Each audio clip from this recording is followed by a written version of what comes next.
managing your property management, here's 3 keys that you need to understand as a multifamily owner to make sure you're protecting your investment when you're hiring a third-party manager.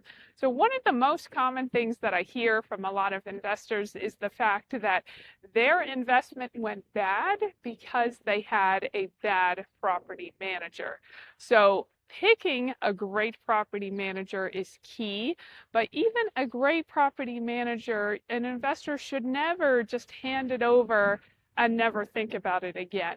A good investor should stay involved and monitor their property manager, which is called asset management, in order to make sure that they're doing a good job and that your investment is protected.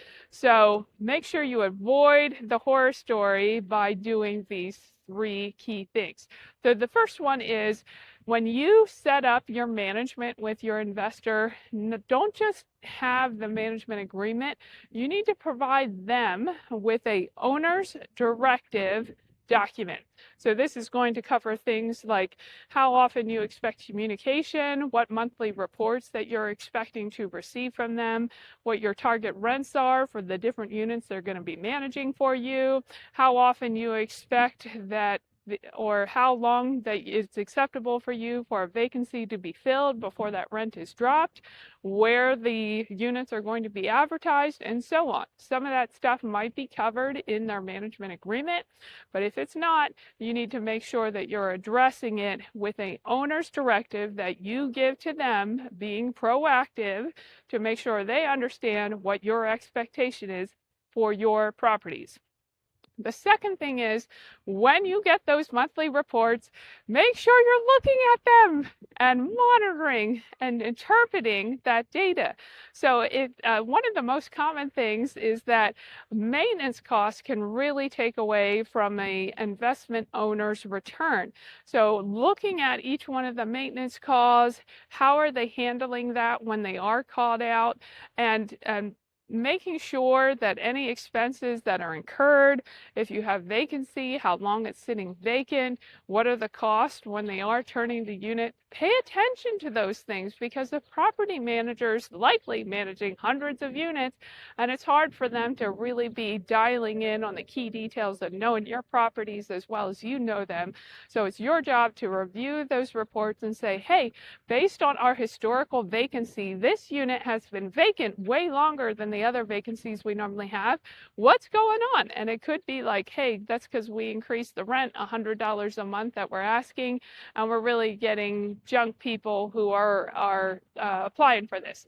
So you might have a conversation with your manager and say, okay, let's take the rent down a little bit, hopefully get some more quality people, fill this thing up. So it's your job to review those reports and be proactive with the data in communicating to your manager. And the third thing is that you need to push for rent increases and lease renewals.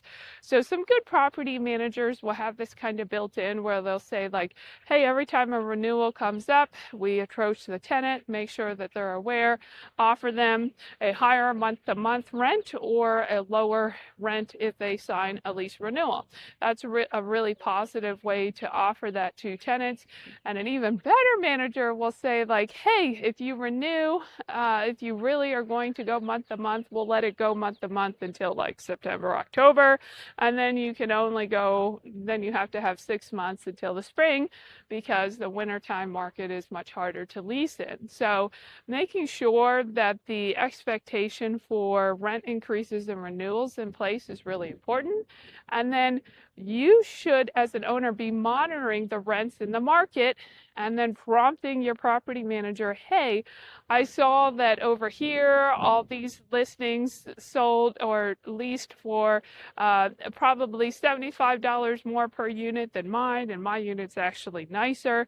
Make sure that you're encouraging them to increase those rents on a periodic basis, because a lot of times property managers, they're just, they got a lot of units. They'd rather just renew the tenants in place with just maybe, $20 increase instead of going after that higher rent. So you need to be on them and say, hey, I really am looking for at least a $50 rent increase. If you're going to renew this rent, here's what I'm looking for, and be proactive so that they, again, know your expectations. You know your rents, and you will be monitoring that to make sure that your value is protected. Because here's the thing, and this is a classic mistake. I see this all the time.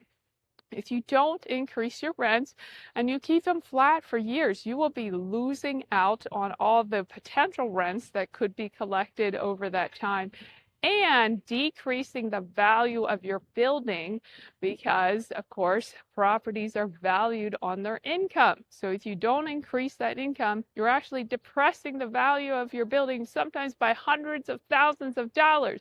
So please pay attention to your rents and make sure that you're monitoring those so that you are protecting your property values going forward.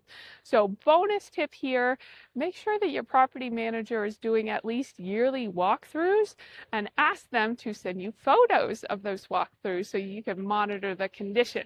Because there's plenty of times that owners have been surprised that after 3 years the tenant moves out and it's just a disaster because something's been leaking, now it's growing mold, and something that is could have been a smaller repair now becomes a much bigger repair. So make sure that the manager's doing at least a yearly, if not every 6 months, walkthrough and sending you documentation so that you can make sure the value of your property is protected. So I hope this video brought you some value. If so, please like, comment, and share. And if you're looking for investment real estate in Pennsylvania or Maryland, reach out to us. We're always happy to help.